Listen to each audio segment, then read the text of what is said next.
આજરોજ યુનિવર્સિટી હેડ ઓફિસ ખાતે પૂર્વ સેનેટ સભ્ય પહોંચ્યા રજૂઆત કરવા।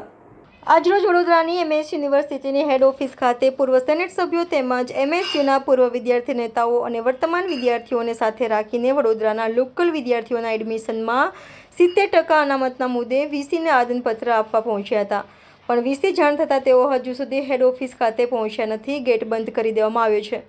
પોલીસ સ્ટાફ આવી ગયો છે। ભારે સૂત્રોચ્ચાર વીસીના કયા જ્યાં સુધી વીસી નહીં આવે ત્યાં સુધી અહીંયાથી હટીએ નહીં। જ્યારે નરેન્દ્ર રાવત, અમર ધોમસે, અમિત ઘોટીકર સહિત તમામ લોકો હેડ ઓફિસ પહોંચ્યા હતા, વીસીનો વિરોધ કર્યો હતો। લાંબા વિરામ બાદ રજિસ્ટરે આવીને આવેદનપત્ર સ્વીકારી ઉગ્ર રજૂઆત કરી।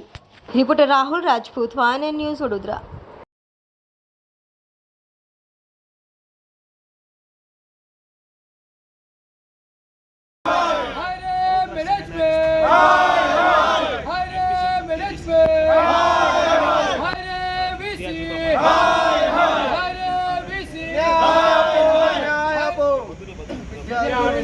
ધોરણ 12 પછીનો જે અભ્યાસક્રમ યુનિવર્સિટીમાં લોકો વિદ્યાર્થીઓ જે ભણવા આવે છે, એફવાયમાં એડમિશન લેવા માટેની જે પ્રક્રિયા હોય છે, એમએસ યુનિવર્સિટીમાં આ વખતે આ વર્ષથી જે કોમન એક્ટ લાગુ કરવામાં આવ્યો છે, જેને લઈને અહીંના વિદ્યાર્થીઓ હજુ અવઢવમાં છે કે કઈ રીતે પ્રવેશ પ્રક્રિયાની શરૂઆત થવાની છે, કઈ રીતે વિદ્યાર્થીઓને પ્રવેશ આપવાના છે, હજુ સુધી કોઈને કોઈ જાણ નથી। વિદ્યાર્થીઓને અમે સૌ માજી વિદ્યાર્થી અગ્રણીઓ આ બાબતે રજૂઆત કરવા આવ્યા તો વાઇસ ચાન્સલર સમય લીધો હોવા છતાં અહીંથી નાસી ગયા। આજે બહુ શરમજનક વાત કહેવાય કે આ રીતે રજૂઆત સાંભળ્યા સિવાય એક યુનિવર્સિટીનો વાઇસ ચાન્સલર અહીંથી નાસી જાય। પણ અમે આ આંદોલન હંમેશા એ રીતે ચલાવતા રહીશું, કારણ જો આ જે વિદ્યાર્થીઓનો પ્રોબ્લેમ છે એને જો સોલ્વ કરવામાં નહીં આવે તો આ આંદોલન જલદ આંદોલન કરીને વડોદરા શહેરની ગલીએ ગલીએ શેરીએ શેરીએ આંદોલન લઈ જઈશું, એવી અમે સૌ માંગણી કરીએ છીએ।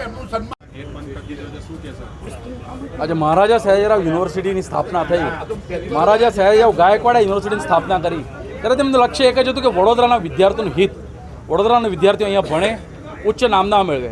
અહીંથી જ લોકો પદ્મશ્રી જેવા એવોર્ડ લઈને નામના મેળવી છે। ત્યારે આજે વડોદરાના વિદ્યાર્થીઓનું હિત ન જળવાય, આજે એડમિશન પ્રોસિજર ચાલુ થઈ જાય છે, પણ વિદ્યાર્થીઓ અવડાવમાં છે કે આજે અમને એડમિશન મળશે કે નહીં મળે, કેટલા ટકા વિદ્યાર્થીઓને। અમે રજૂઆત એટલી જ કરવા આવ્યા છે કે જે પ્રોટોકોલ ચાલતો હતો 70% વડોદરાના વિદ્યાર્થીઓને એડમિશન આપો, પરંતુ આ સરકારની નીતિ રહી છે કે વડોદરાના વિદ્યાર્થીઓને વડોદરામાં એડમિશન ન આપી અહીં નજીકમાં બેઠેલી, હું બહુ સભાનતાથી કહું છું, 2001માં જે રીતે કોમર્સમાં સેલ્ફ ફાઇનાન્સ ચાલુ કરીને નજીકની યુનિવર્સિટીને માલામાલ કરી દેવાની જે રીત હતી, નજીકમાં જે યુનિવર્સિટીને પૈસા કમાવાની રીત હતી, તે પ્રમાણે જો અહીં યુનિવર્સિટીને એડમિશન ના મળે તો ત્યાં એડમિશન થાય, ત્યાં લોકોનો વેપાર ચાલુ થાય ને આમની કટકી બાજુ ત્યાં ચાલુ થાય। તે માટે આ યુનિવર્સિટીમાં એડમિશન પ્રક્રિયા ખોરંભવાની જરૂર પડી છે।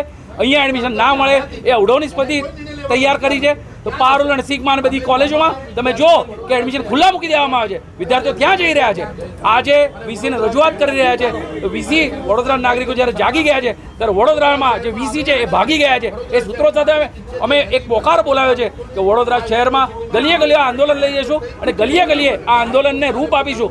વીસી જ્યાં જ્યાં થશે ત્યાં વીસીને જાકારો મળશે, વીસીને એવી નામોશી ભોગવવી પડશે કે વડોદરા શહેરમાંથી ભાગી જવું પડશે। એ પરિસ્થિતિનું નિર્માણ આવનારા દિવસોમાં થવાનું છે। Subscribe now and press the bell icon. Never miss an update.